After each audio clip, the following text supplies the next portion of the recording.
जमीर जिंदा रख कबीर जिंदा रख, जमीर जिंदा रख कबीर जिंदा रख, सुल्तान भी बन जाए तो दिल में फकीर जिंदा रख, हौसलों के तरकस में कोशिशों का एक तीर जिंदा रख, हार जाओ जिंदगी में सब कुछ मगर जीतने की उम्मीद जिंदा रख।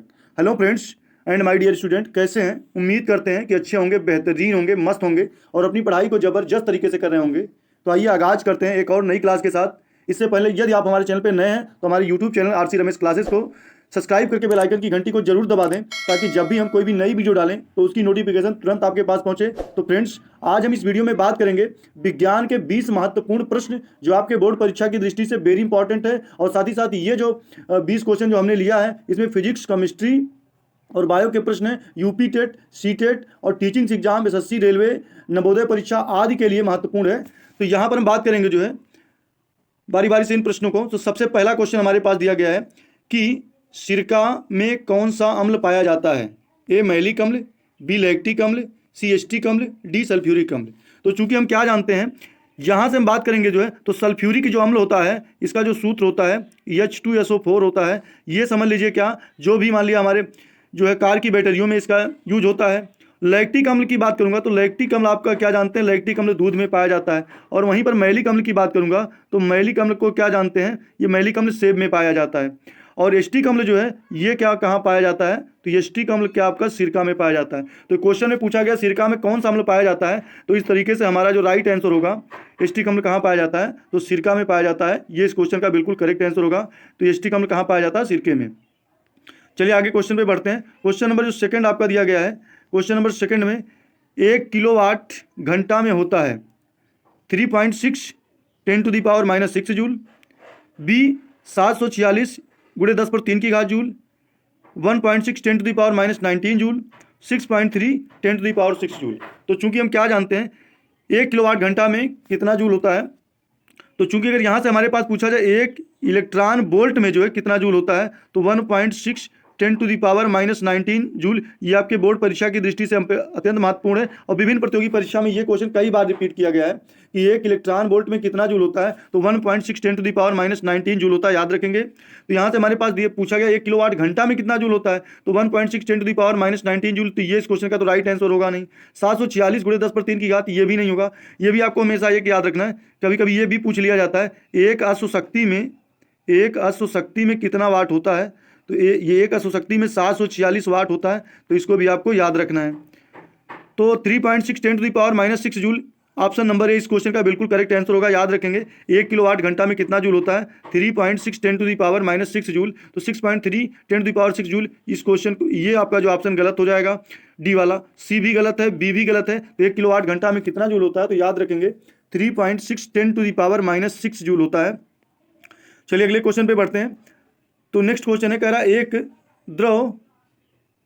एक द्रव धातु जो तरल अवस्था में होती है, ब्रोमीन और पारा, सोडियम, सल्फर, ब्रोमीन। यहाँ से क्या जानते हैं, पारा के बारे में क्या जानते हैं, पारा का जो संकेत होता है Hg होता है, इसको मरकरी के नाम से जानते हैं। इसका एटॉमिक नंबर होता है 80 होता है, ये भी याद रखेंगे। पारा के बारे में क्या जानते हैं, पारा एक प्रकार की सामान्यतः जो धातुएं होती है ठोस अवस्था में पाई जाती है। तो अपवाद के रूप में एक पारा क्या है, एक प्रकार की समझ लीजिए क्या, पारा ही एक ऐसी धातु है जो द्रव अवस्था में पाई जाती है। तो एक द्रव धातु की बात करेंगे तो द्रव धातु पारा है। सोडियम के बारे में क्या जानते हैं, सोडियम का जो संकेत होता है Na होता है, इसका परमाणु क्रमांक कितना होता है, 11 होता है। सोडियम का परमाणु क्रमांक कितना होता है, 11 होता है। सोडियम के बारे में क्या जानते हैं, सोडियम को हमेशा अगर पानी में डाल देंगे तो ये जलने लगेगा, इसलिए कभी भी इसको पानी में नहीं डालते हैं, पानी में डालने से आग लग जाती है। इसलिए सोडियम को हमेशा याद रखेंगे कि मिट्टी के तेल में रखते हैं। सोडियम को क्या करते हैं, मिट्टी के तेल में रखते हैं, इसको हमको याद रखना है। और सोडियम क्या है, एक प्रकार की मुलायम धातु जिसको चाकू से काटा जा सकता है। सल्फर क्या है, सल्फर एक प्रकार की जो है अधातु है, जिसका परमाणु क्रमांक कितना होता है, संकेत यस होता है। और ये एटॉमिक नंबर जो होता है, परमाणु क्रमांक क्या होता है, 16 होता है। और सल्फर क्या एक प्रकार की धातु है जो द्रव अवस्था में पाई जाती है, ये द्रव अवस्था में नहीं पाई जाती है। तो पारा नहीं हो सकता, सोडियम भी नहीं हो सकता, सल्फर भी नहीं हो सकता। तो एक द्रव धातु जो तरल अवस्था में पाई जाती है, तो याद रखेंगे ब्रोमीन। एक द्रव धातु जो तरल अवस्था में पाई जाती है, ब्रोमीन। ब्रोमीन का संकेत होता है Br, इसका एटॉमिक नंबर 35 है। ये भी आपको, ये इतने फैक्ट आपको याद रखने हैं।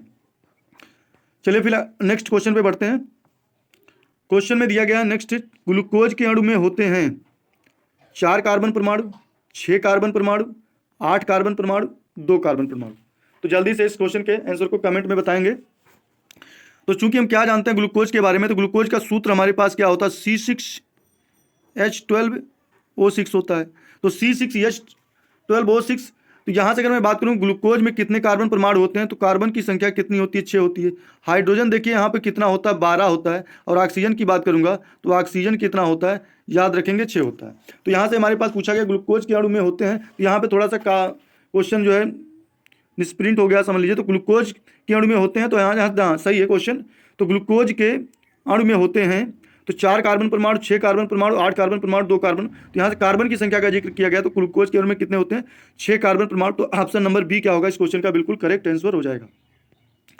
नेक्स्ट क्वेश्चन, उत्तल दर्पण द्वारा बना प्रतिबिंब होता है वास्तविक उल्टा वस्तु से छोटा, वास्तविक उल्टा वस्तु से बड़ा, आभासी सीधा वस्तु से छोटा, आभासी सीधा वस्तु से बड़ा।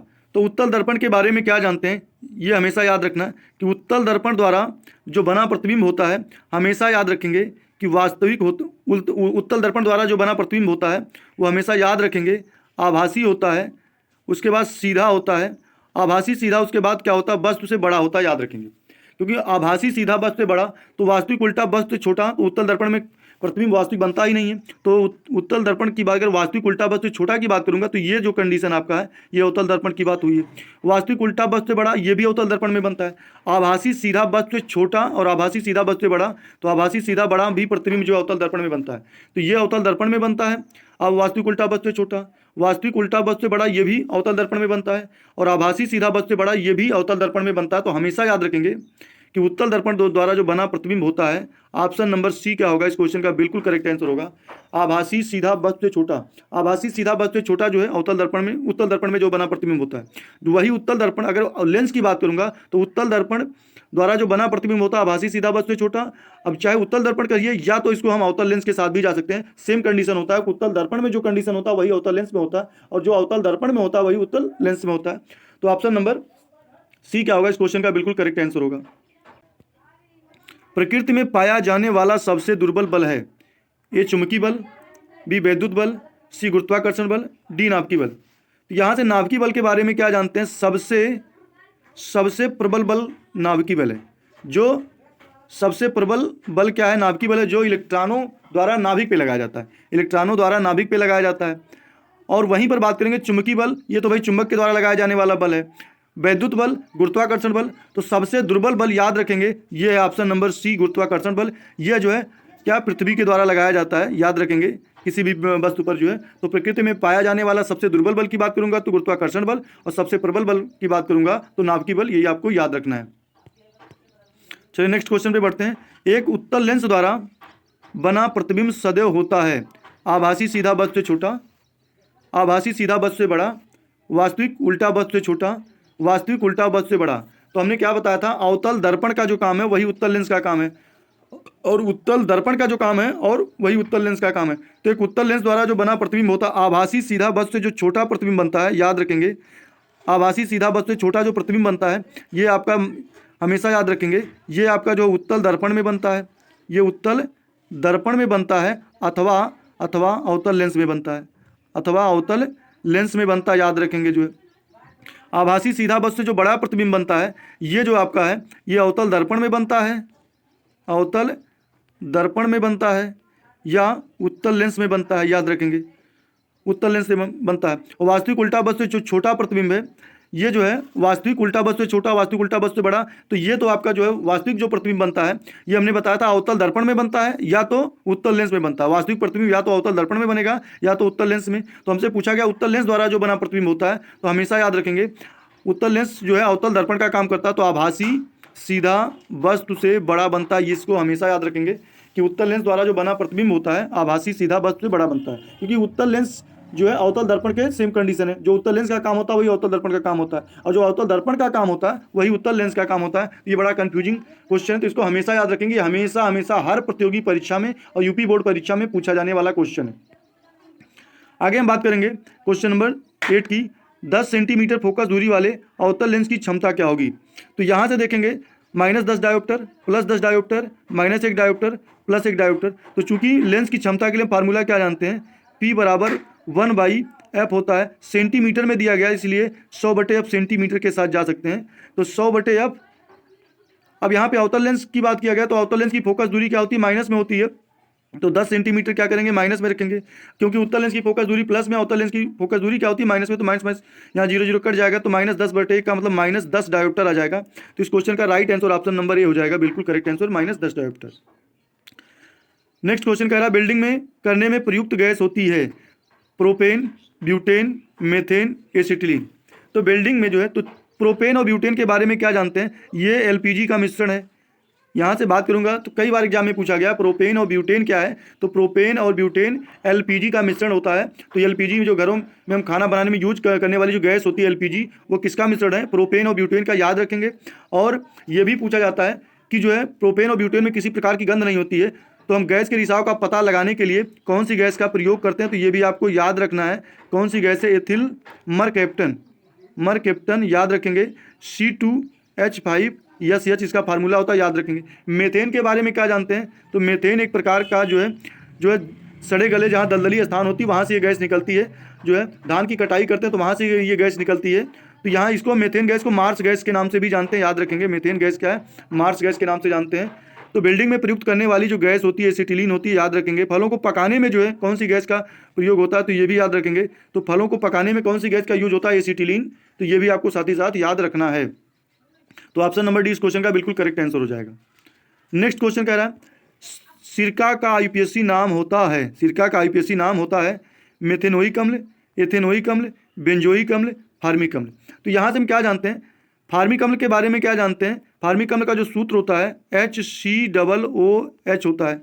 फार्मिक अम्ल को जो हम क्या कहते हैं, मेथेनोइक अम्ल, क्योंकि COOH क्या कार्बोक्सिलिक अम्ल है। तो यहाँ से इसका जो आईपीएससी नाम होगा मेथेनोइक अम्ल होगा, मेथेनोइक अम्ल हो जाएगा, मेथेनोइक अम्ल हो जाएगा। जो है फार्मिक अम्ल पूछा जाता है कई बार एग्जाम में, कहाँ पाया जाता है, जो भी जहरीले जानवर उनके डंक में पाया जाता है। और साथ ही साथ इसको याद रखना है कि जो मेथेनोइक अम्ल कहाँ पाया जाता है, चींटी के डंक में पाया जाता है। बेंजोइक अम्ल की बात करेंगे तो बेंजोइक अम्ल को हम कहाँ इस्तेमाल करते हैं, तो ये सिरका, अचार, मुरब्बा, इसको जो है मतलब यहाँ से जो है ये इसकी उपस्थिति में क्या जो है वो सेफ रहता है, सुरक्षित रहता है। तो इसको भी याद रखेंगे। बेंजोइक अम्ल का जो हम यूज करते हैं, कोई भी मान लिया खाद्य सामग्री है, सिरका, अचार, मुरब्बा, तो इसको हम क्या करते हैं, इसकी उपस्थिति में जो है रखने पर वो चीज़ खराब नहीं होता है। एथेनोइक अम्ल जो है की बात करूंगा, तो एथेनोइक अम्ल और सिरका, तो यहाँ से देख लेंगे सिरका जो है, सिरके का जो फार्मूला होता है CH3COOH, जिसको मेस्टिक अम्ल के नाम से जानते हैं। ये भी कार्बोक्सिलिक अम्ल है। तो यहाँ पे एक और दो कार्बन है, दो के लिए हम एथ लगाते हैं, एथेन, और प्लस ओइक लगाएंगे तो एथेनोइक अम्ल हो जाएगा। तो सिरका का जो आईपीएससी नाम क्या हो जाएगा, एथेनोइक अम्ल। मेथेनोइक अम्ल का जो फार्मूला होता है SCHO होता है, SCOOH होता है, यही मेथेनोइक अम्ल। मेथेनोइक अम्ल को ही फार्मिक अम्ल कहते हैं। तो ये याद रखेंगे, दोनों फार्मूला सेम है, मेथेनोइक अम्ल या फार्मिक अम्ल, बातें की है। तो सिरका का जो आईपीएससी नाम होता है, याद रखेंगे, एथेनोइक अम्ल होगा इस क्वेश्चन का बिल्कुल करेक्ट आंसर। अगले क्वेश्चन पे बढ़ते हैं। सूर्य से आने वाली पराबैंगनी किरणों से हमारी रक्षा करने वाली ओजोन परत को नष्ट करने वाली एक प्रमुख जिम्मेदार गैस है CLFC, फ्रियान, एसिटिलीन, ए व बी दोनों। तो चूंकि हम क्या जानते हैं, सूर्य से आने वाली पराबैंगनी किरण जो होती है, अल्ट्रावायलेट जो रेज होती है, उससे हमें बचाता कौन है, ओजोन परत। और ओजोन परत के बारे में क्या याद रखना है, तो ओजोन परत की मोटाई को हम किस में मापते हैं, तो याद रखेंगे ओजोन परत की मोटाई को हम किस में मापते हैं, तो डाप्सन में मापते हैं। ये कई बार एग्जाम में पूछा गया, ये याद रखेंगे। ओजोन परत की मोटाई को मापने किस में मापते हैं, डाप्सन में। और ओजोन परत कहाँ पाया जाता है, तो याद रखेंगे ओजोन परत आपका जो है समताप मंडल में पाया जाता है। साथ ही साथ आपको ये भी याद रखना है। और जो ओजोन परत को नष्ट करने वाली जो गैस निकलती है वो कहाँ से निकलती है, वो जो भी रेफ्रिजरेटर होते हैं, रेफ्रिजरेटर, कूलर, जो भी शीतलक जो है मतलब यहाँ से जो है रेफ्रिजरेटर, कूलर आदि से निकलने वाली जो गैस होती है वो ओजोन परत को नष्ट करने वाली गैस होती है। ओजोन परत को नष्ट करने वाली जो गैस होती है वो जो है कहाँ से निकलती है, भाई यहाँ से निकलती है। और कौन सी गैस होती है, तो क्लोरोफ्लोरोकार्बन के नाम से जानते हैं। और क्लोरोफ्लोरोकार्बन का जो दूसरा नाम है फ्रियान है। तो यहाँ से ए और बी दोनों याद रखेंगे। तो ऑप्शन नंबर डी क्या होगा इस क्वेश्चन का बिल्कुल करेक्ट आंसर होगा कि सूर्य से आने वाली जो पराबैंगनी रेज है, ओजोन परत को नष्ट करने वाली एक प्रमुख जिम्मेदार गैस है, वो क्या है, क्लोरोफ्लोरोकार्बन है। कहाँ से निकलती है, ये रेफ्रिजरेटर, फ्रिज, कूलर आदि से निकलती है। और ये ओजोन परत कहाँ पाया जाता है, समताप मंडल में पाया जाता है। इसकी मोटाई को हम डाप्सन में मापते हैं। एसिटिलीन के बारे में क्या जानते हैं, तो एसिटिलीन जो फलों को पकाने में इसका यूज होता है, और बिल्डिंग करने में भी एसिटिलीन गैस का इस्तेमाल हम करते हैं। आगे बात करेंगे नेक्स्ट क्वेश्चन में, शराब बनाने में प्रयुक्त पदार्थ होता है H2SO4, SCHO, CH3COOH C2H5OH। तो CH3COOH क्या है, आपका एस्टिक अम्ल है, ये आपका एस्टिक अम्ल है सिरका। तो सिरके का इस्तेमाल जो हम शराब बनाने में बिल्कुल नहीं करते हैं। SCHO जो है ये क्या है, फार्मेल्डिहाइड है, ये क्या है एल्डिहाइड ग्रुप का, तो फार्मेल्डिहाइड है ये फार्मेल्डिहाइड का यूज नहीं करते हैं। H2SO4 क्या है, सल्फ्यूरिक अम्ल, सबसे प्रबल अम्ल, ये हम कार की बैटरियों में इसका यूज करते हैं।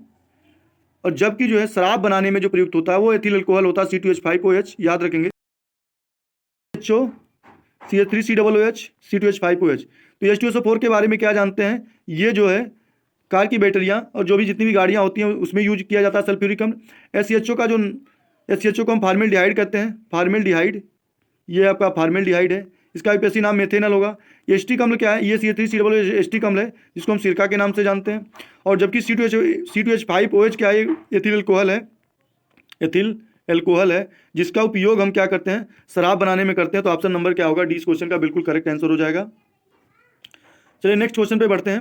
क्वेश्चन में दिया गया आधुनिक आवर्त सारणी के चौथे आवर्त में कुल कितने तत्व हैं, A 8, B 18, C 2, D 32। तो आधुनिक आवर्त सारणी याद रखें किस सन में आई थी, तो यहाँ सन आपको याद रखना 1915 में। किसके द्वारा दी गई, तो ये मोजले, एक वैज्ञानिक थे मोजले साहब के द्वारा जो आधुनिक आवर्त सारणी दी गई। आधुनिक आवर्त सारणी का जो है किस बेस का जो आधार क्या है, तो ये हमेशा याद रखेंगे, इसका जो आधार है वो परमाणु क्रमांक के बढ़ते हुए क्रम में रखा गया है। ये भी आपको याद रखना आधुनिक आवर्त सारणी के बारे में। आधुनिक आवर्त सारणी में कितने वर्ग हैं, तो याद रखेंगे 18 वर्ग हैं और 7 आवर्त हैं, 18 वर्ग और 7 आवर्त हैं। जबकि मेंडलीफ वाले में जो है, मेंडलीफ आवर्त सारणी में जो है 7 वर्ग जो है 8 वर्ग और 6 आवर्त, ये भी आपको याद रखना है, 8 वर्ग और 6 आवर्त मेंडलीफ की आवर्त सारणी में हुई। मेंडलीफ की आवर्त सारणी की खोज अगर पूछा जाए तो 1869, ये भी आपको याद रखना है। और आधुनिक आवर्त सारणी के चौथे आवर्त में, तो पहले आवर्त में कितने एलिमेंट हैं, 2, दूसरे में 8 हैं, तीसरे में 8 हैं, चौथे में 18 हैं, पाँचवें में 18 हैं, छठवें में 32 हैं और सातवें में 32 हैं। तो आधुनिक आवर्त सारणी के चौथे आवर्त में कुल कितने तत्व हैं, तो ऑप्शन नंबर बी क्या हो जाएगा, इस क्वेश्चन का राइट आंसर होगा। तो 18 एलिमेंट हैं, इसको याद रखेंगे। मेंडलीफ की आवर्त सारणी की खोज हुई थी, तो अभी हमने पिछले बताया जो मेंडलीफ की आवर्त सारणी की खोज किस सन में हुई, 1815, 1915, 1785, 1869। तो 1915 में क्या आई थी, आधुनिक आवर्त सारणी आई थी, ये हमेशा याद रखना है, आधुनिक आवर्त सारणी। मेंडलीफ की आवर्त सारणी में जो है उन्होंने क्या किया था, परमाणु भार को बढ़ते हुए क्रम में रखा था, परमाणु भार के बढ़ते हुए क्रम में रखा था। अब मेंडलीफ की आवर्त सारणी के समय आपको ये भी याद रखना है कि मेंडलीफ की आवर्त सारणी की खोज जब हुई थी तो उस समय टोटल जो है 62 तत्व ज्ञात थे, ये भी याद रखना है। और मेंडलीफ की आवर्त सारणी का जो पहला एलिमेंट था जो है वो था यूरेनियम, आपको ये भी याद रखेंगे, यूरेनियम नंबर 1 पे रखा गया था। इस समय यूरेनियम का परमाणु क्रमांक क्या है, 92 है, तो 92 ये भी याद रखना आधुनिक आवर्त सारणी में। तो मेंडलीफ की आवर्त सारणी की खोज किस सन में हुई, तो 1869 में होगा, ऑप्शन नंबर डी इस क्वेश्चन का बिल्कुल करेक्ट आंसर हो जाएगा। खाने का सोडा का रासायनिक सूत्र होता है Na2CO3.10H2O, NaSCO3, CSO4.12H2O, CSO4.2H2O। तो यहाँ से हम क्या, ये चारों सूत्र आपके बोर्ड परीक्षा और विभिन्न प्रतियोगी परीक्षा के लिए बहुत ही ज़्यादा इंपॉर्टेंट है। ये ऐसे क्वेश्चन है कि बार बार हर एग्जाम में पेपर उठा के देख लीजिए। CSO4.2H2O की बात करूँगा तो ये जो सूत्र है ये आपका हमेशा याद रखेंगे, ये आपका जिप्सम का सूत्र है। CSO4.12H2O क्या है, जिप्सम का सूत्र है। CSO4.12H2O क्या है, ये आपका प्लास्टर ऑफ पेरिस है, ये जो है प्लास्टर ऑफ पेरिस का सूत्र है, ये हमेशा याद रखेंगे। CSO4 डॉट अगर हाफ H2 है तो प्लास्टर ऑफ पेरिस और 2H2 है तो जिप्सम है। और वहीं पर बात करूंगा Na2CO3.10H2O, ये जो है आपका धावन सोडा का सूत्र है, ये क्या है, धावन सोडा का सूत्र है। और NaCO3 क्या है, इसका जो नाम होता है, रासायनिक नाम होता है सोडियम बाई कार्बोनेट, इसको बोलते हैं सोडियम बाई कार्बोनेट। और सोडियम बाई कार्बोनेट को ही खाने का सोडा बोलते हैं। तो ऑप्शन नंबर बी क्या होगा, इस क्वेश्चन का बिल्कुल करेक्ट आंसर होगा। तो याद रखेंगे खाने का सोडा का सूत्र है NaCO3। कभी कभी क्वेश्चन इस तरीके से पूछा था, प्लास्टर ऑफ पेरिस में जल के कितने अणु होते हैं, तो आधा अणु, ये भी आपको याद रखना है। जिप्सम में जल के कितने अणु होते हैं, तो 2 अणु होते हैं। धामन सोडा में जल के कितने अणु होते हैं, तो 10 होता है, ये भी आपको साथ ही साथ याद रखना है। किडनी की संरचनात्मक इकाई है, नेफ्रॉन है, न्यूरॉन है, टिबिया है, फिबुला है। तो टिबिया और फिबुला जो है, तो टिबिया और फिबुला के बारे में क्या जानते हैं, हमारे पैरों में पाई जाने वाली है हड्डी, अस्थि होती है। तो ये पैर की अस्थि होती है, ये दोनों अस्थि पूछा जाता है। टिबिया और फिबुला सीधा एग्जाम में पूछा गया, कहाँ की अस्थि है, तो ये हमारे पैर में पाई जाने वाली ये। न्यूरॉन और नेफ्रॉन, तो न्यूरॉन क्या है, ये तंत्रिका तंत्र की इकाई है, तंत्र की इकाई है। और जबकि नेफ्रॉन जो है किडनी की संरचनात्मक इकाई है। तो ये हमेशा याद रखेंगे। तो ऑप्शन नंबर क्या है, ए इस क्वेश्चन का बिल्कुल करेक्ट आंसर होगा। नेक्स्ट क्वेश्चन पे बढ़ते हैं। नर जनन हार्मोन है एस्ट्रोजन, टेस्टोस्टेरोन, साइटोकाइनिन, प्रोजेस्टेरॉन। तो नर जनन हार्मोन क्या है, तो यहाँ से हम क्या जानते हैं, एस्ट्रोजन और प्रोजेस्टेरॉन। एस्ट्रोजन जो है और प्रोजेस्टेरॉन क्या है, ये जो मादा जनन हार्मोन है, इसको जो है ये मादा जनन हार्मोन ये है, याद रखेंगे ये मादा जनन हार्मोन है। ये दोनों जो है एस्ट्रोजन और प्रोजेस्टेरॉन ये महिलाओं में जो है पाया जाता है, तो ये हमेशा याद रखेंगे। और जबकि साइटोकाइनिन जो है ये पादप हार्मोन है, ये पौधों में पाया जाता है। कई बार एग्जाम में पूछा गया है कि साइटोकाइनिन जो है कौन सा हार्मोन है, तो ये पादप हार्मोन है, ये भी याद रखेंगे। और एस्ट्रोजन और प्रोजेस्टेरॉन क्या है, ये मादा जनन हार्मोन है, ये स्त्रियों में पाया जाता है। और जबकि टेस्टोस्टेरोन जो है ये नर जनन हार्मोन है, कहाँ पाया जाता है, तो याद रखेंगे ये वृषण में पाया जाता है, ये भी आपको याद रखना है। और तो इस तरीके से ऑप्शन नंबर बी क्या होगा इस क्वेश्चन का बिल्कुल करेक्ट आंसर हो जाएगा। नेक्स्ट क्वेश्चन पे बढ़ते हैं। केचुआ किस वर्ग का प्राणी है, एनिलिडा, हेमिप्टेरा, स्तनधारी, सरीसृप। तो सरीसृप में जो है क्या, सरीसृप में जो है छिपकली जो है और सांप आते हैं, सांप और छिपकली आते हैं। स्तनधारी जो है तो सबसे बड़ा स्तनधारी अगर पूछा जाए तो ब्लू व्हेल, ये भी आपको याद रखना, सबसे बड़ा स्तनधारी जो होता है वो ब्लू व्हेल मछली होती है। और एनिलिडा जो है क्या है, केचुआ किस वर्ग का प्राणी है, तो हमेशा याद रखेंगे केचुआ जो है एनिलिडा वर्ग का प्राणी है। नेक्स्ट क्वेश्चन पे बढ़ते हैं। स्तनधारियों में मुख्य उत्सर्जी पदार्थ होता है यूरिक अम्ल, एमिनो अम्ल, अमोनिया, यूरिया। तो यूरिक अम्ल का उत्सर्जन कौन करते हैं, तो हमेशा याद रखेंगे यूरिक अम्ल का जो उत्सर्जन करते हैं ये जो है पक्षी करते हैं, जो एबीज वर्ग के अंतर्गत आते हैं। पक्षी तथा जो सांप होते हैं वो कौन से अम्ल का उत्सर्जन करते हैं, ये कई बार एग्जाम में पूछा गया है। तो यूरिक अम्ल के बारे में याद रखेंगे, तो यूरिक अम्ल का उत्सर्जन पक्षी और सांप करते हैं। एमिनो अम्ल जो है ये हमारे यकृत में पाया जाता है, ये याद रखेंगे, एमिनो अम्ल जो है यकृत में पाया जाता है। और अमोनिया का जो उत्सर्जन करते हैं, तो जो भी जलीय जीव होते हैं, जो जल में रहने वाले जो जीव होते हैं वो अमोनिया का उत्सर्जन करते हैं। जैसे मछली हो गया, मेढक हो गया, मगरमच्छ हो गया, तो ये अमोनिया का उत्सर्जन करते हैं। जो स्तनधारी होते हैं, तो स्तनधारी में जो है जिनमें स्तन पाया जाता है, तो स्तनधारी में जो है एक मनुष्य भी के एक प्रकार का क्या स्तनधारी है, तो स्तनधारी का जो मुख्य उत्सर्जित जो पदार्थ होता है वो क्या होता है, यूरिया होता है। तो याद रखेंगे ऑप्शन नंबर डी ये इस क्वेश्चन का बिल्कुल करेक्ट आंसर होगा। यूरिया को अमोनिया में कौन बदलता है हमारे शरीर में, तो ये भी याद रखेंगे, तो यकृत बदलता है यूरिया को अमोनिया में। नेक्स्ट एंड लास्ट क्वेश्चन पे बढ़ते हैं। एटीपी का निर्माण होता है ए राइबोसोम, बी गाल्जी का, सी माइटोकॉन्ड्रिया, डी लाइसोसोम। तो इस क्वेश्चन का आंसर बताएंगे। तो डी लाइसोसोम के बारे में क्या जानते हैं, लाइसोसोम को हम क्या कहते हैं, आत्महत्या की थैली, आत्महत्या की थैली के नाम से जानते हैं। आत्महत्या की थैली के नाम से हम क्या जानते हैं, लाइसोसोम को आत्महत्या की थैली कहते हैं। गाल्जी का हमारे शरीर में पाया जाता है, इसकी खोजकर्ता जो केमिलो गाल्जी है, ये भी आपको याद रखना है, केमिलो गाल्जी के नाम पे ही जो गाल्जी का है की खोज हुई थी, केमिलो गाल्जी। राइबोसोम के बारे में क्या जानते हैं, तो राइबोसोम को हम कहते हैं प्रोटीन की फैक्ट्री, प्रोटीन का निर्माण करता है। प्रोटीन की फैक्ट्री किसको कहते हैं, तो राइबोसोम को कहते हैं, याद रखेंगे राइबोसोम को प्रोटीन की फैक्ट्री कहते हैं। लाइसोसोम आत्महत्या की थैली, गाल्जी का केमिलो गाल्जी ने खोज किया था। तो एटीपी जो है अर्थात ऊर्जा का जो निर्माण होता है हमारे शरीर में वो कौन करता है, तो माइटोकॉन्ड्रिया करता है, याद रखेंगे माइटोकॉन्ड्रिया इस क्वेश्चन का बिल्कुल करेक्ट आंसर होगा। तो फ्रेंड्स आई होप ये वीडियो आपको हमारा पसंद आया हो, तो हमारे YouTube channel RC Ramesh classes को लाइक, सब्सक्राइब और कमेंट जरूर करें। सभी डियर स्टूडेंट स्वस्थ रहें, मस्त रहें, अपनी पढ़ाई को जबरदस्त तरीके से करते रहें। Bye bye, take care, love you, जय हिंद, वंदे मातरम। Thanks for watching video, best of luck.